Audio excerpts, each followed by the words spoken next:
You're listening to Podcast PXN, a video game podcast delivering a player experience news. Let's go! What's up, guys, and welcome to Podcast PXN, episode 253. I am one of your hosts, Daniel Prindle, aka Dan is DTM on Twitter, and I am joined over Discord, yes, by the returning Nintendo aficionado and artist extraordinaire, Roshan Warner at Roro. Hello. It's been too long, sir. Yes, it has. We missed you. We were I glad. missed you guys too. We were glad you're back. Enjoyed a great vacation. Thank you. I'm going to speak for the other two, and those other two are not here this week.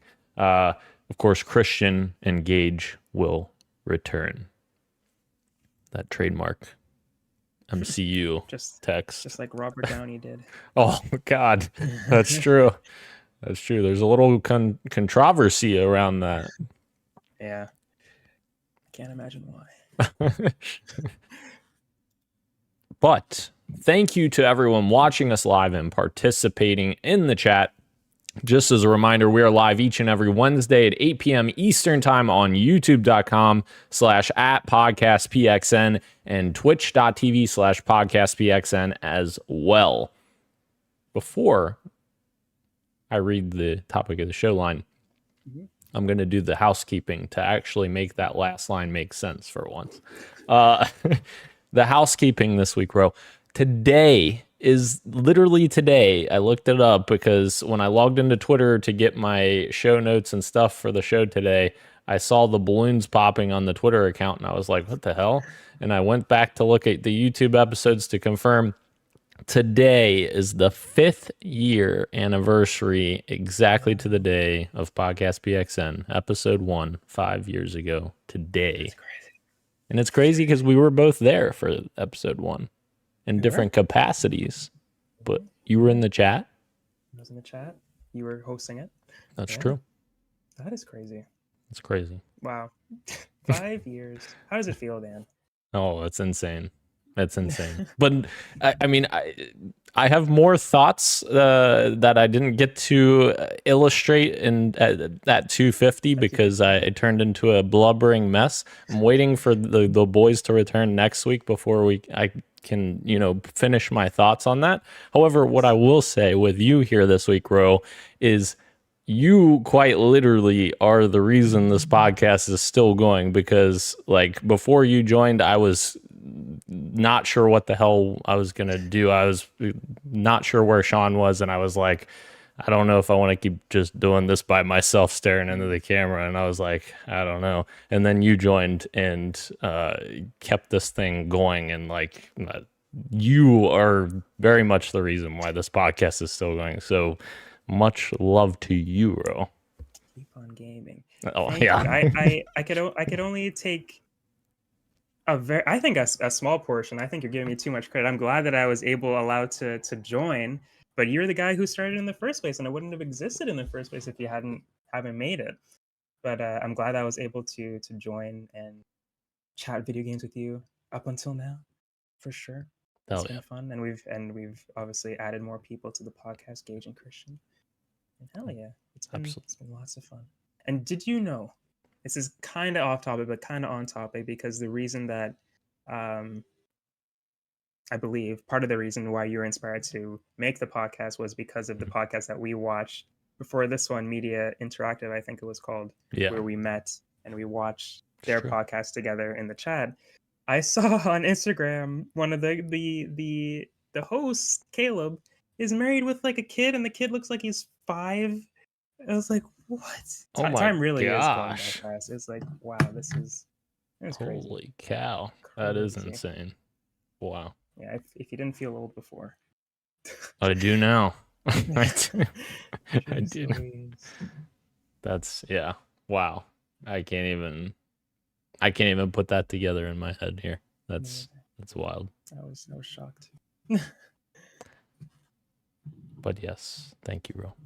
I was able to hold it together for that part of thanking you, but we'll see about next week if everybody's back next week. All right. into wait. I did the thing. Wait. Oh. The topic of the show this week, Ro, is what in the hell is happening at Bungie? A lot of layoff stuff happening, some crazy shit at the top. But first, before we get there, the show always starts with the quick bites. So let's go ahead and jump right in. Ro, I forgot to ask you before the show started if there's a story here that you would like to talk about for the PXN News of the Week. So I will do the first story if you want to see if there's one that you would like to talk about, because I don't know which one you would most like to talk about. But the first one is Stalker 2 has been officially delayed by 2 months. And obviously, this game has been through a tumultuous amount of time of development, of course, with the war in Ukraine, with Russia invading. So it is a little bit sad that they had to push this game yet again. It will be delayed now to November 20th, 2024. It was previously set to hit September 5th, 2024. So I'm just excited to get this game out, and I think me, Christian, and Gage are all very excited for this. I'm not sure if you were that excited for this necessarily. Not necessarily your cup of tea. Not necessarily, yeah. Yeah. But it is good to actually finally get a solid release date. I think this is going to be a solid release date now for them, and major props to that dev team working through a literal war in Ukraine. Yeah, that is crazy. I hope I for the people that it is their cup of tea, I hope it is definitely the firm release date and we can finally see that. But even for the fans, but also for these developers, like you're saying, it's finally just to get their game out there that they've been working so hard on for this time. So yeah, hopefully this is it. Hell yeah. In terms of the PXN one, I would say this one may be the one that I have most to say about. Okay, but that works. I will inject that into the news of the week right now, as the listeners have no idea. We're just doing this behind the scene. But the next quick bite, Row. Dragon Age Veilguard is officially Steam Deck verified and will be Steam native, which means you won't need the EA app to play it, which is actually pretty huge. All EA games lately, even when they release in Steam, they basically are just a launcher for the EA app, and then you have to launch the game through the EA app. So this is actually kind of huge for future EA games as well, not just Dragon Age Veilguard. So hopefully they keep this trend going.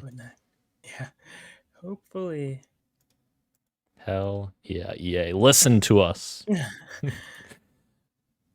Next up, Row, we have Bethesda has officially trademarked Starborn, which one could only assume that that's going to be Starfield's second major expansion. Of course, on the back of the last one, which I am completely blanking on the name of it. I definitely don't know. Yeah, Shattered Space. Okay. So this will be the second expansion, probably. I mean, it's Starborn. I mean, it's too close to Starfield, it's got to be it. So it'll be interesting to see what they add to this game. I still want to go back and check it out. They made a ton of updates for the last major update that they had for this game. And I still want to go back and finish this game because I made it a few hours in and then never went back. My continued backlog gets bigger. Yeah, it's getting harder. Yes, it is. Yes. Do you think a lot of other people are gonna jump back on it, or do you think the ship has sailed on Starfield? I think when the expansion when Shattered Space hits this fall, I think it's gonna get a little bit of a jump back, because I think that at launch the game did very well. Like, there was a lot of people playing it at launch. There's definitely, I think, very valid criticisms for this game, and it's mainly in my mind surrounding the generated portions, the not hand touched portions of the game where the game's just deciding what to put in front of you instead of someone handcrafting what's being put in front of you. So I think from what I've heard, Shattered Space has more of those handcrafted areas, and it's mainly that. So if that's the case, then I think people could be pretty excited about that expansion. But moving on from there, Activision did an unannounced test turning off skill-based matchmaking to see what would happen in Call of Duty Modern Warfare 3. So there's been a ton of scuttlebutt and people being upset about skill-based matchmaking. And, you know, it's tricky because I can see people's criticisms with skill-based matchmaking, and I've experienced issues with it myself in Halo Infinite, for instance, because sometimes it can be very deceiving how they're utilizing the skill-based matchmaking. For instance, in Halo Infinite, there's games that, and you can see this based from an API that has like the actual stats side by side, where you can see the one team's player score and the other team's player score, where the game will put you in a match where it thinks you pretty much are going to win based on the scores. And then, the next match, it may put you in a game where it thinks that you're going to lose based on player scores. Now, it's pretty close. Like, the scores are pretty close, but it still thinks that you're going to do one or the other. And that's what they want. They want it to be kind of back and forth, which is kind of where it does come into a play where I'm like, I don't necessarily like that aspect of it, because you should just be matching people based on skill to try to match them on the best skill possible all the time, and try to make it as even as possible in my eyes. Now, other people, like I know Gage is one person that does not like skill-based matchmaking at all. And his argument is I don't want to have a super sweaty match every match, and if you're playing at this skill level where you're so close together that you're just battling back and forth and super sweaty the entire match, it makes it less fun for him, and that's totally fair. I think that's a fair criticism of skill-based matchmaking. However, with this test, Activision published a really long report. It was 25 pages, I think, of just reports and graphs and stuff, bro.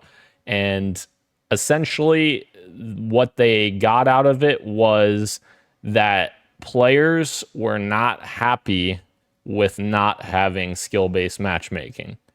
And yeah, and the majority of people that did not like this were players that were lower skill. It was skewed downward a little bit, but most overall, like I think the entire section of the chart, except for the very small top section of players, like the highest skilled players, everyone else was upset about it. And that little group was like, yeah, this is good. And they measured it based on player retention. So that's how they were able to tell, because they're like, man, all of these people are not coming back. Yeah. Why is that? And that dropping the game. Yeah.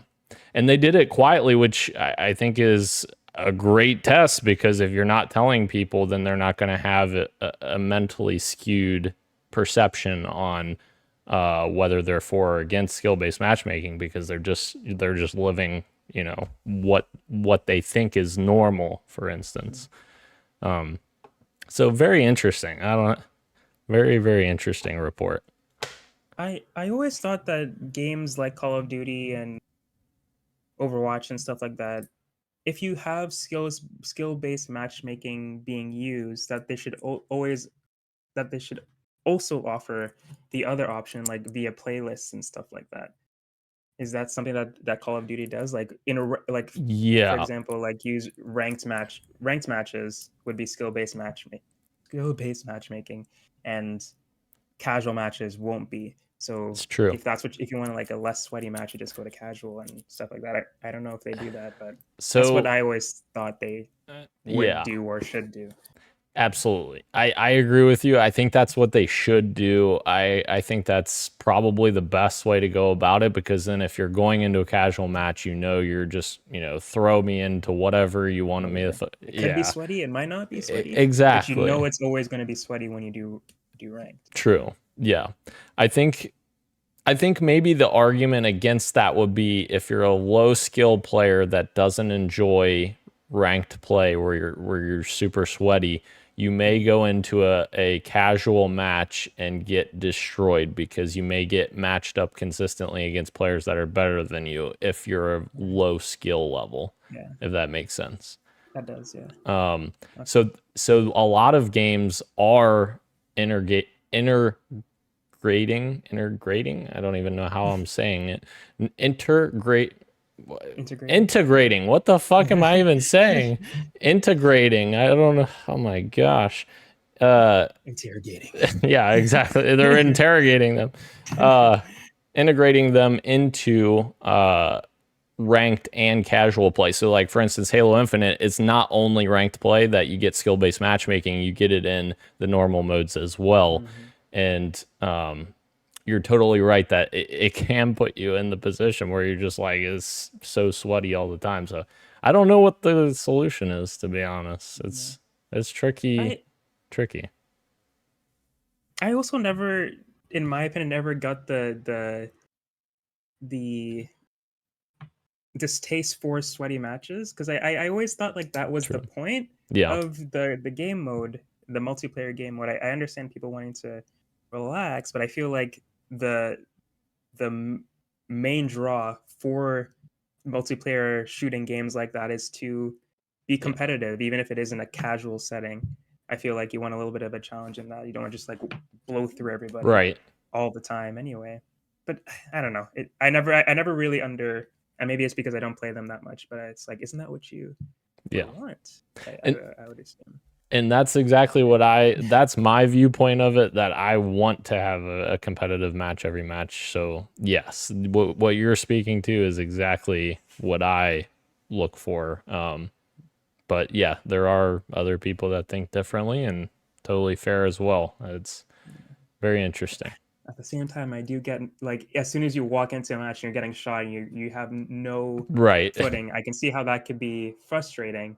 Yep. And I don't want to say get good, but at the same time, get good. Well, but you get good, or you get better, and then your opponents get good and get better. That's right. That's true. Man, I don't know. I see all sides of this one, honestly. Monica's in the YouTube chat, says happy 5 years. Thank you very much, Monica. I think that's your GF, right? That is my GF, yes. Hell yeah. Thank you. Thank you, babe. All right. Moving on from skill-based matchmaking, bro. Discord is adding some new features for Xbox. So we're adding on to what we got last year, I think. We're now going to be able to watch and stream. You can already stream from the Xbox. You're going to be able to watch other people's streams from your Xbox finally. So actually, it's funny Gage isn't on this episode, because literally the other night he was like, we were doing FIFA battles back and forth with me, Glenn, and Gage, because they thought that they could beat me. And I was like, well, I don't want to spoil it. I'll tell you what you got for me later. But we were doing 1v1s, and Gage was watching me versus Glenn. And he's like, can I watch this on my Xbox? I'm like, no, they don't have that capability. Well, now you do have the capability with this new update on the way to watch people's streams in Discord on your Xbox. So it's a good quality of life addition there. Forgive me, because I feel like I bring this up almost every time there's one of these stories, but I really miss the split feature. Yeah, the snap. I could just watch it. Yeah, snap. Yeah. Where they have like the Twitch stream in the corner and you could just play your game. I did that all the time when I was playing Destiny on my Xbox. It's true. That's true. The only bad thing was the snap feature took away resources from games, so that's why they got rid of it. That's why they did it. Okay, Yeah. that makes sense. That makes sense. But anyways, moving on from there, row to our last quick bite. Wave goodbye to the Xbox 360 digital marketplace, which has officially shut down operations. This has been planned and it has officially gone offline. Of course, this doesn't affect backwards compatibility stuff. You can still buy stuff that's backwards compatible on the Xbox One or Series S and X, but you can no longer turn on an Xbox 360 and download games, which is sad. I'm honestly impressed that it lasted this long. Yeah. I would have just assumed that it was gone already if I hadn't seen this story. It's Right. PS3 must have done that a while ago, right? It did. Yeah. With like the Vita a couple of years ago. I remember that being upsetting as well. Yeah. And I feel like it's only a matter of time before they shut off live, like Xbox Live for Xbox 360. Yeah. Yeah. Interesting. Interesting indeed. Goodbye, Xbox 360. All right, moving into our PXN news of the week item row. We've got one item to talk about. The video game union members of SAG-AFTRA are on strike, representing many across the industry. They're representing folks at Activision, Disney, Take-Two, Electronic Arts, and more, citing more than a year and a half of negotiations without a deal. The strike will be held as folks are demanding fair compensation and the right of informed consent for the AI uses of their faces, voices, and bodies. So obviously fucking huge implications from this, with AI once again taking the spotlight here. Of course, the actors section of SAG-AFTRA already came to their agreement, and they came back as a result of that. So hopefully we can get resolution to this. Now, there are some games that will not be affected. Apparently, there's some studios, not even publishers, but studios that are making deals with them specifically, which I'm assuming they're telling them, we're not doing anything AI, and like we'll put that in writing, is what I'm guessing. And one of those is, of course, Grand Theft Auto 6, which is a massive game for next year. That is not affected. I'm assuming Rockstar made an agreement with them, despite Take-Two being one of the publishers that are listed there as being on strike. Yeah. I wonder what games are going to be like It's pushed true. out because of this. So it just got a little scary. That is true. But yeah, it's always it's sad that this is continuing, but I assume that it'll continue like this. I keep making videos about artists that I like, and I always mention AI in the videos and how much I don't like them. And there's always a lot of comments down below saying that it's not as bad as you think. It's not as bad as you think, and they keep giving reasons, and they're always the reasons why I don't like it. It's like, no, it is as bad as I think. Yeah. And I think a lot of the actors are feeling this way. Obviously, or say they wouldn't be going on strike, but it's scary to see.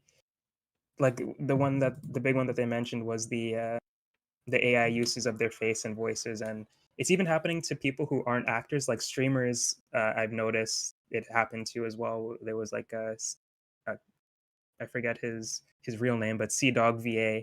He's like a streamer, and there's like advertisements using his voice just out on the internet, and people think that it's him condoning these products, and it's not. It's just AI learned his voice, and they started putting out there.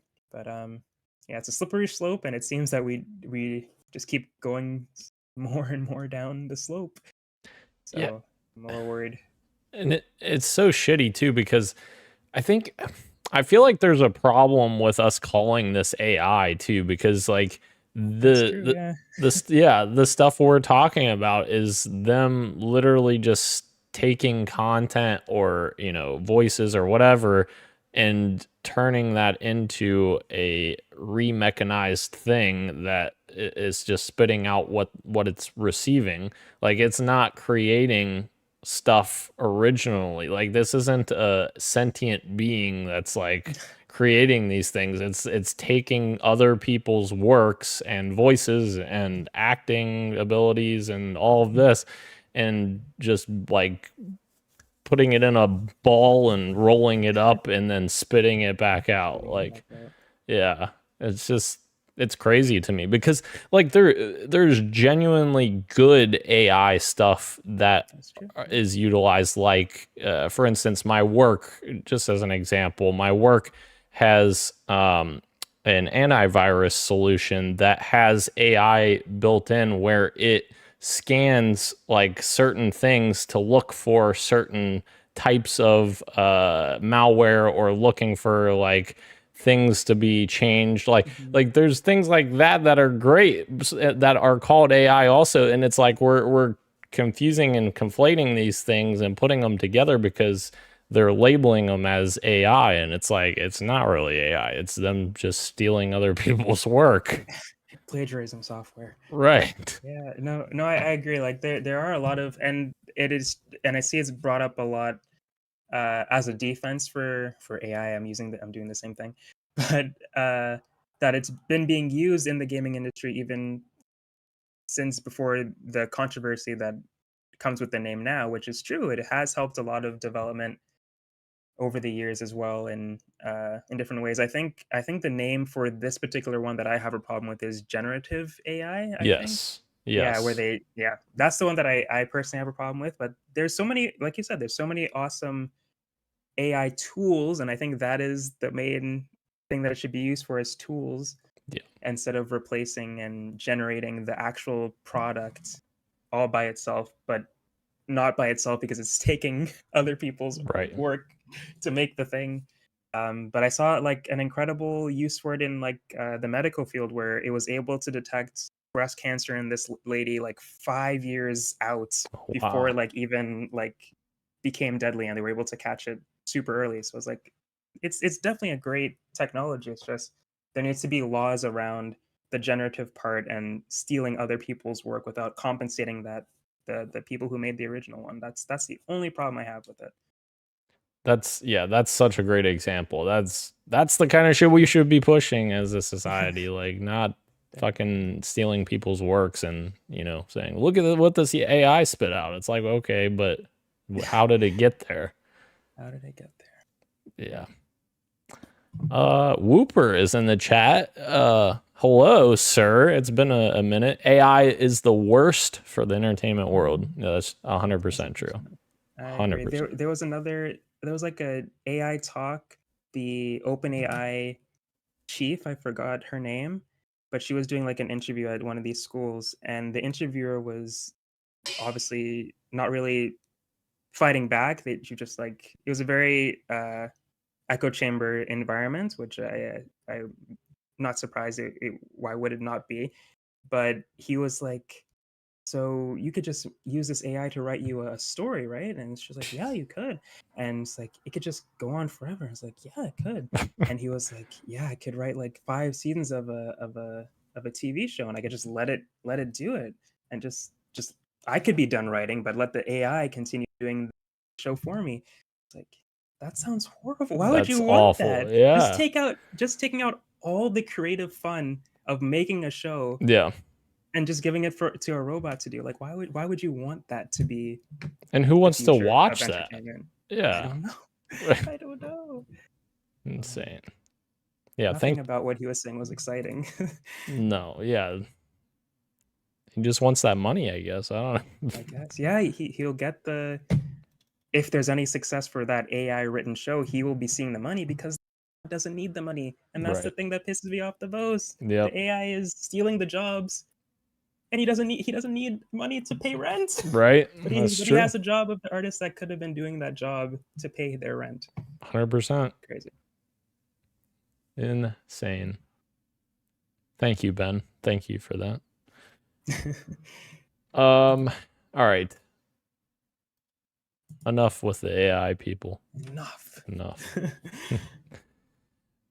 Let's move into our fantasy draft check-in row. Last week, we had a bunch of pickups. This week, we do not have any. Just to fill you in, though, because you may not have seen this, row, the pickups last week. Super Mario Party Jamboree was picked up by me for $5, and I dropped no Rest for the Wicked because I don't think it's coming out in full. It's in like early access. Yeah, and so I got that, and then Gage picked up Starfield Shattered Space, the first expansion for Starfield, and Towerborn for both $5. So that was last week, filling you in there. But also, Dan is starting to come back. He's starting to come back, baby. And I talked about this last week also, but I've had 7 games release, and I'm at 95.35 points. Christian is right in front of me at 103.61 with 8 games released, so 1 more game released. And you are in first with 107.6 with also 8 games released. I'm only 1 game behind you, and I'm only 12 points back. I just need an 82, and I'm there. Oh no, the gap is closing. I don't like it. I need to start picking up games. I have 4 more spots left. That's true. But Yeah, I keep missing the games though. You guys keep picking them up, and I just darn. I didn't realize that Pepper Grinder came out though. Oh yes. But it got me 9 points. Wow. Pepper Grinder 9 points. Yeah, I mean, if there's one thing we should be excited about, it's that Gage is probably going to take away last place easily again. That can be certain of. Because he's going to have to eat the wings then, I guess. Uh-oh. So spicy. Yeah. But who will get the controller? That's still to be decided. Still a heavyweight fight at the top here, you know. I mean, I'm not going to say anything, but I will say something, you know, 2-time champ right here. That's all I'm saying. 2 years in a row. That's where it ends. That's where it ends. All right. Our next game coming is Black Myth Wukong on August 20th. That is coming from me. We have Visions of Mana on August 29th. That is coming from Ro. We have Star Wars Outlaws coming from Christian on August 30th. And then we have a bunch of September games as well. So stay tuned for those. But let's move out of there. Let's go into what you got for me, Ro. I have 1 game to talk about today. I've played other stuff, but it'll be another day. I'll be talking about that maybe next week if everyone's back. We'll see. We'll see where I get with that game. That's going to remain mysterious. I played EA Sports FC 24 with Gage and Glenn Rowe. And let me just tell you, they are a bunch of pretenders. They fucking thought that they had me beat. They're like, Dan, we could beat you. I'm like, Gage, did you not see me competing with Christian, who's like a fucking MVP at FC when we were all here together? Did you not see that? So Dan, I beat Gage when I was over there. Exactly. Yeah. You literally whipped his ass. I mean, you know, play back the tapes. So I played Glenn first. I won 4-1 against Glenn, so a landslide. And then I played Gage, and Gage made the claim, I'll get this closer than Glenn got it. I could easily get closer. Well, let me just tell you, it was 6-1? I think it was 6-1. I may have to check my. Do what? I said, oh, please tell me at least scored. He did score, but I'm trying to remember if it was 6-1 or 6-2. I have screenshots. 6-1. It was 6-1, so he did not come close to beating Glenn against me. Yeah. get good, guys, because not good enough. This man needs to be stopped. Needs to be stopped. And I just want to point this out also. Christian and I are tied in a series. Uh-oh. So Okay. we've both won 3 games against each other. Okay. So there needs to be a tiebreaker now. Exactly. Ro, I know you've been on vacation, but I'll ask you anyways. What you got for me? Nothing like that. So I have played Smash Bros today. Ooh, hell yeah. I played with my girlfriend and her brother, and her brother destroyed us. But it was still fun. So we played that, and I sent it in the group chat, a silly game on Roblox called Dress to Impress, which I'm not sure if anybody out there knows it, but it's picking up steam because there's a streamer that my girlfriend introduced me to called Queso. I'm not sure if you've heard of this guy. Oh, Yeah, do you know him? I don't know him, but No, when you say it out loud, I was like, when you said it in the chat, I was like, what is the Queso? And then you just said queso. I'm like, oh, okay, sorry. I that's how I would have pronounced it too if she hadn't said it out loud. But he's been streaming the game in between other games, and he takes it like super seriously. And it's this dress up game where you dress up your avatar based on the trend, and then you vote at the end. You walk on the runway, and there's different trends. So I played it with my girlfriend last night, and it is pretty fun. It's fun to see like what the other kids I assume are on the other side of the screen, unless they're all queso age, dress up as, and voting to see who gets on the podium. It's like a top 3 based on how you dress up. It's a fun little mini game. I enjoyed it. I would honestly play it again, but nothing crazy. But it was a good time. It was a good way to spend the night. Very chill game, very relaxing. I haven't played any. Is it an anonymous vote? Or is it? It is. Oh, it is okay. anonymous. Yeah. So you can give everybody 1 stars and hope it helps boost your score, which I think that must be what everybody does. But we tried not to do that. That's fair. Yeah, it was good. I think years ago I played a different Roblox game, but I don't even remember what it is. I'm just going to say this is my first Roblox game because I don't remember what the other one was. And it was certainly interesting. It was not what I was expecting at all. But it was fun. Oh yeah. It's crazy how many Roblox games are out there that are so different than one another. Yeah. Insane. All right. Moving into the topic of the show, Ro. Perfect episode for us to be on because, of course, we have a decent amount of experience with Bungie from different eras, I'd say. But what has happened to Bungie, Ro? What has happened? Wait, don't answer it. We'll get to that question. But before we get there, let's go to where we are right now. Bungie is laying off 220 more employees. Of course, this is on the back of their last round of layoffs, which was a shitload back then. And also on top of the 220 more employees, 155 additional employees are moving internally to Sony to work for them. And 75 additional ones are starting up a new studio for Sony to work on one of Bungie's incubation projects. Well, let me just pull up actually the actual post, and I'll read their exact verbiage. This is Pete Parsons' words, by the way. He posted this post on the Bungie.net news article here. He says, beginning today, 220 of our roles will be eliminated, representing roughly 17% of our studio's workforce. These actions will affect every level of the company, including most of our executive and senior leader roles.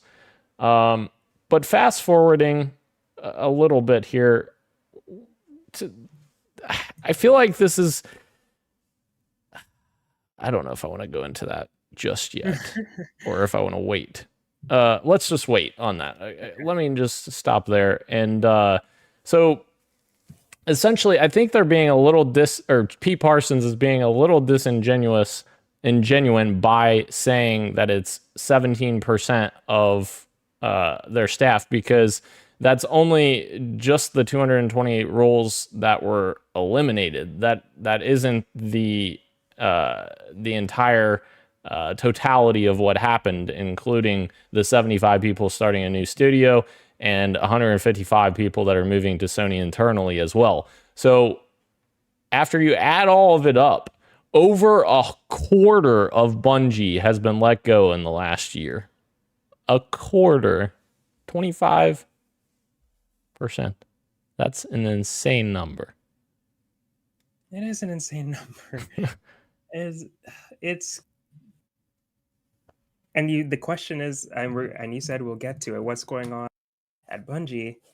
And I will get to it, but I honestly don't know, because Destiny is doing better with the last expansion that came out. I feel like people enjoyed that. People definitely bought it. People are buying the whatchamacallit, the Eververse items. So I feel like people are supporting the games that they're putting out, and you would imagine that in turn would help the people at the studio feel secure, and the people higher up be able to support those people at the studio. But it doesn't seem to be the case, and be able to work on the next project without the fear of being laid off. But I really don't know what's going on. I'm not sure. Like, what needs to happen for this not to happen? Yeah. Is my question, because it seems like all the positive things that you would want for your game your release game to have is more or less happening with Destiny. No bad controversies have happened recently, and even in those bad controversies that we've had in the past, there weren't a lot of like turnovers then. So Sure. It's weird that like in the bad times they were able to stay strong, and in these times they're when things are going good. Yeah. It is baffling. What I don't understand, I guess, is like Pete Parsons here is trying to be or he's acting as though he's being transparent. I'll say that. And it doesn't feel very transparent the way he comes across in the article that he wrote personally. And he's not very transparent, and he's not very genuine, I feel like. And like, to say that this is happening top down, bottom up through the whole company, from what I'm gathering from seeing the people on Twitter talking about being let go from Bungie, it seems like it's the developers that are coming out, like the people that are in the trench working on this game, that are coming out saying that they've been let go. And so I'm pretty confident that a lot of the 155 additional employees that are moving to Sony internally were the people that were at the top that he was talking about. That, yeah, it affected top down, bottom up, but they got different jobs. Yeah, exactly. And the people that are in the trenches building the games and making them as good as they possibly can be, like the amount of people I've seen on Twitter like being upset about this, and it's just insane. Like current and former employees, or now former employees, just being upset. It's very, very sad to see all of this happening. But with all that being said, Ro, at least Pete Parsons says that he did everything he could. Wait. Well, how much did he spend on cars? He spent. So a quick look. This is coming from someone on Twitter named Bruiser. I don't think he's just the dude who responded. I don't think he's like an insider or anything, but he says a quick look at Glassdoor shows the average starting salary at Bungie is about $75K, which in Seattle, that's probably not a lot of money. I don't live in Seattle, but I'd say they're a pretty high cost of living, and that's not a lot of money for that, high cost of living area. He spent Pete Parsons spent around $500,000 on cars since the October layoffs, which is the cost of 5 to 6 positions on a hobby. And of course, he adds the context here, but I'm sure he did everything he could to prevent these layoffs. And like, to total it up, since September of 2022, Pete Parsons has spent $2.4 million on cars, on literally cars. So since the Sony acquisition, he spent that much on cars. Insane. That's like, a lot of money, yeah. And yeah. Sorry, go ahead. No, it's a lot of money. I don't know if that is his money though. Like, is that coming out of his? Yes, it is his money. Yeah. But it's But it does go back to what you're saying. Like, did he do everything right he could have done instead of, I don't know, buying cars? He could have, I don't know, take a that hit. amount of money. Yeah, exactly. That amount of money suggests that he was getting paid a lot of money instead of taking a pay cut and maybe saving a couple of jobs if he was able to spend that much in that short amount of time. And I think a lot of the issues that Bungie has had have been management issues from his perspective. Like, that's his job. So, like, we've talked about it before on this podcast. If he fucks up, he still gets the same, bonuses that he was going to get before. He just has to fire a few people. It's like, so instead of him being held accountable, the studio that's in the trenches building these games to make them as good as they possibly can be, they're the ones that suffer because of his mismanagement. And there's even people that are former employees that are calling him out on it as well.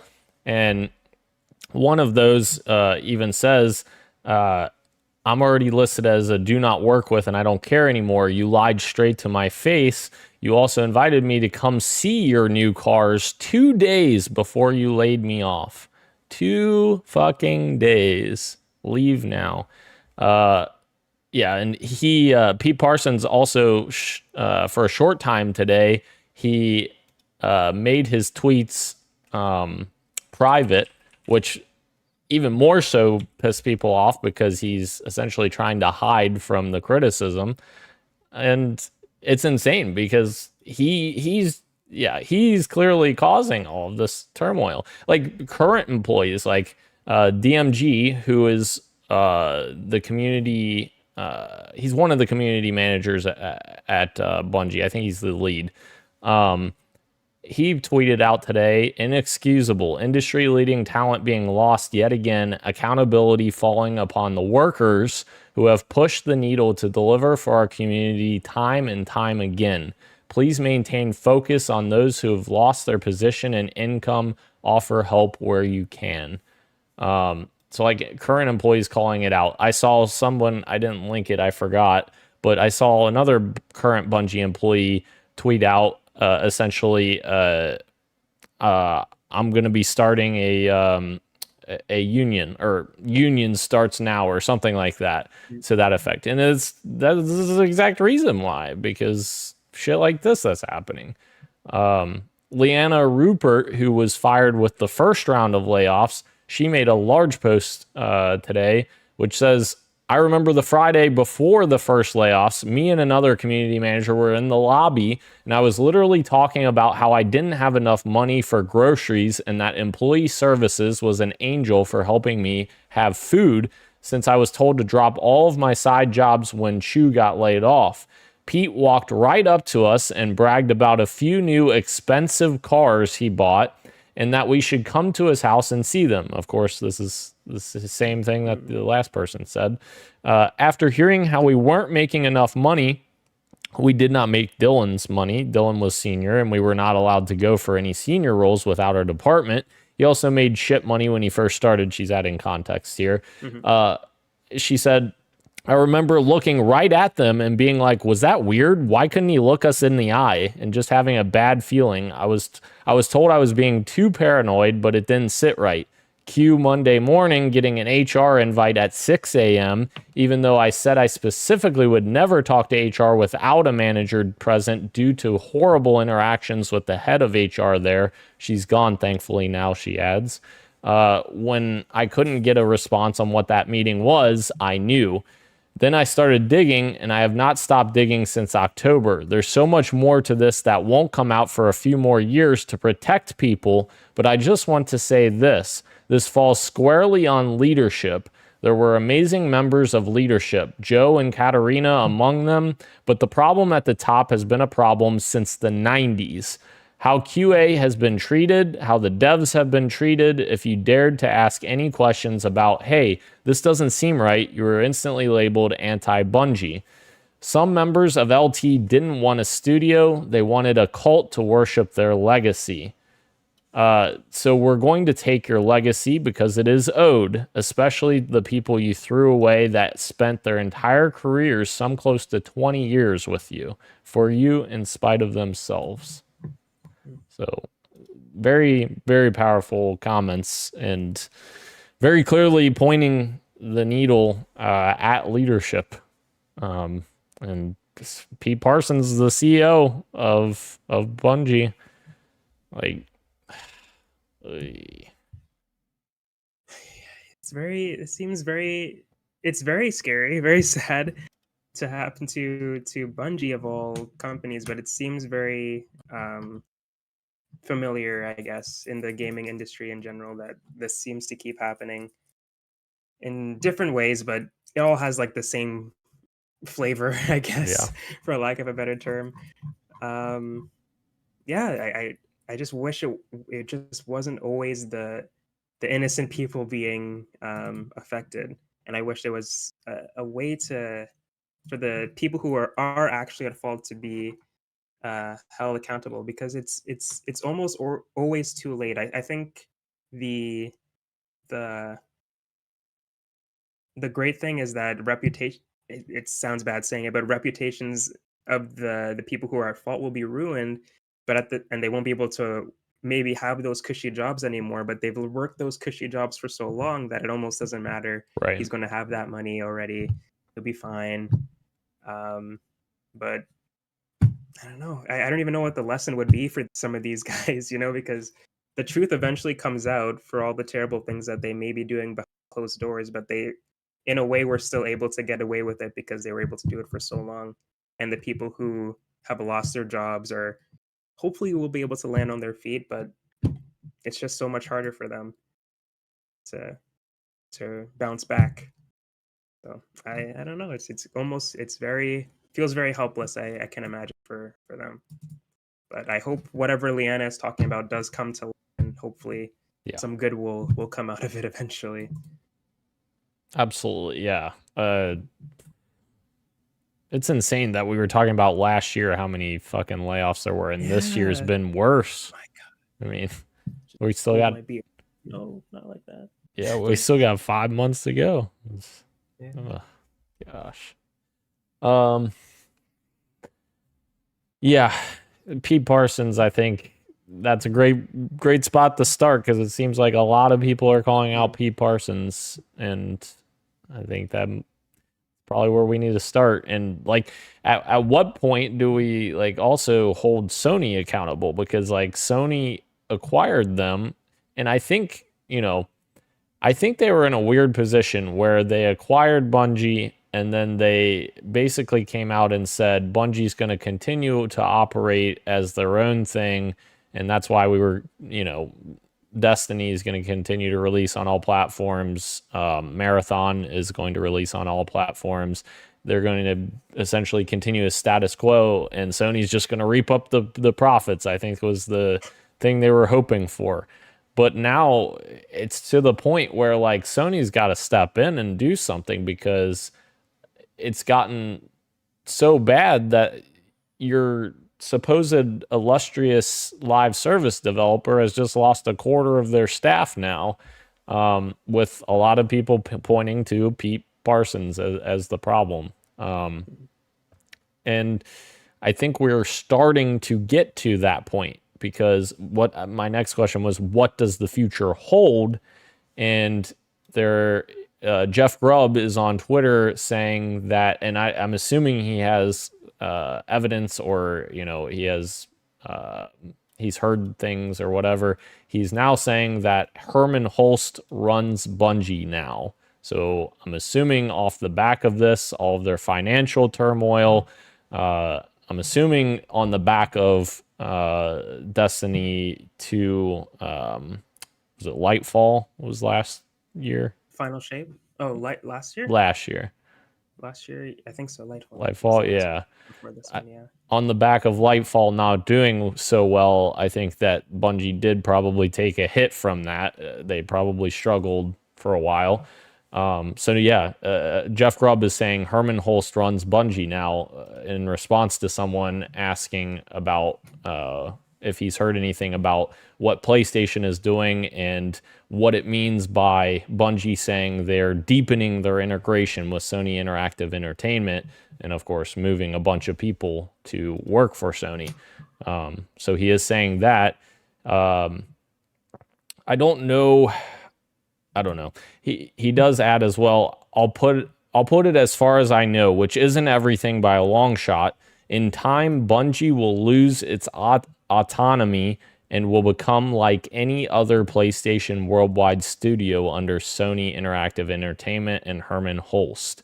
And by in time, I just mean that this is a process that's already starting now, but it is happening.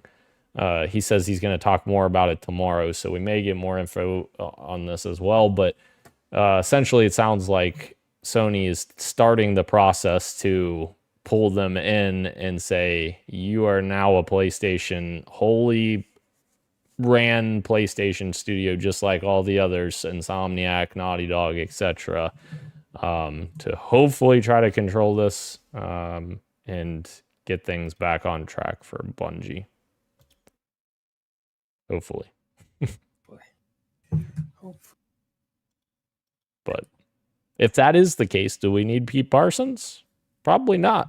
If Herman's in charge, what do we need Pete for? No chance. He could drive his cars. Yeah.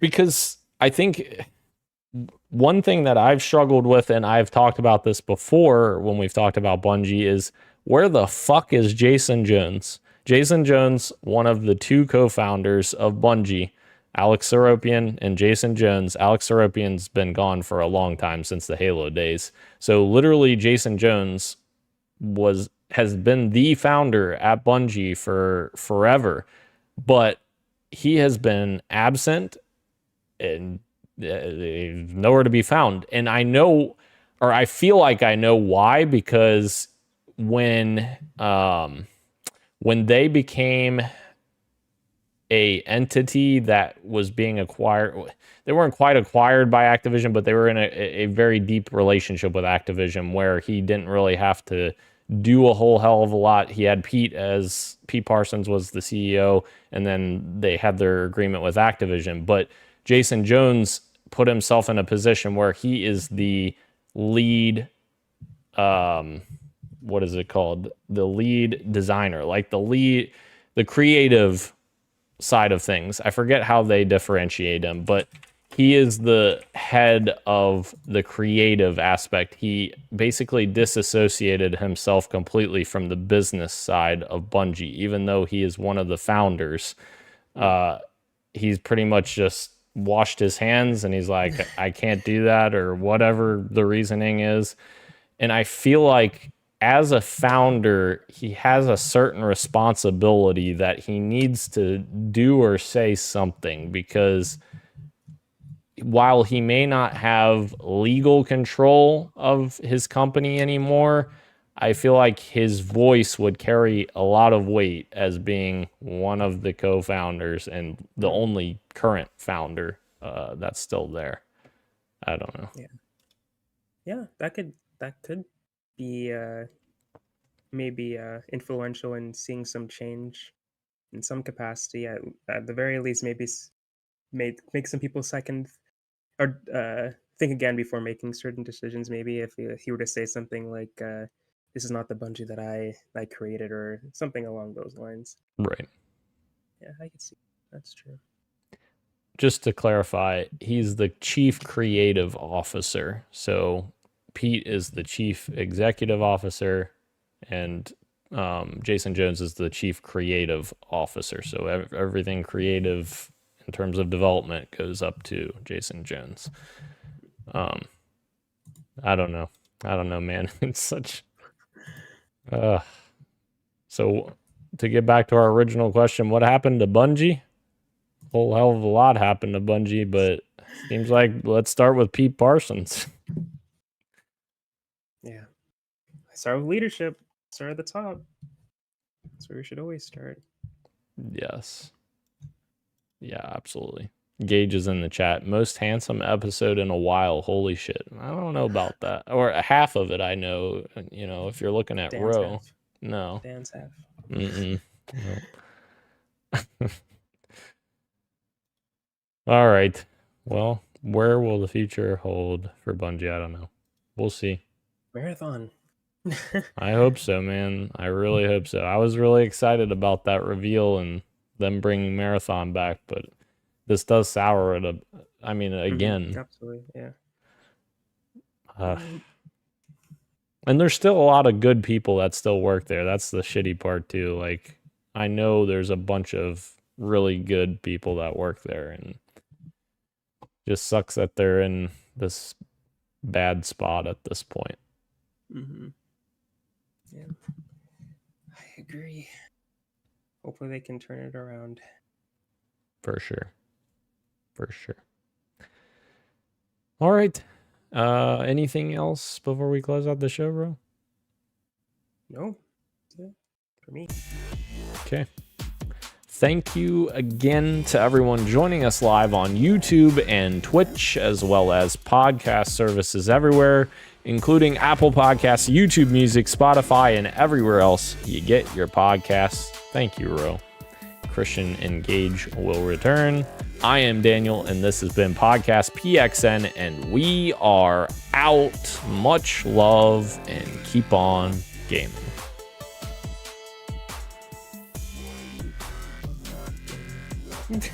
See ya.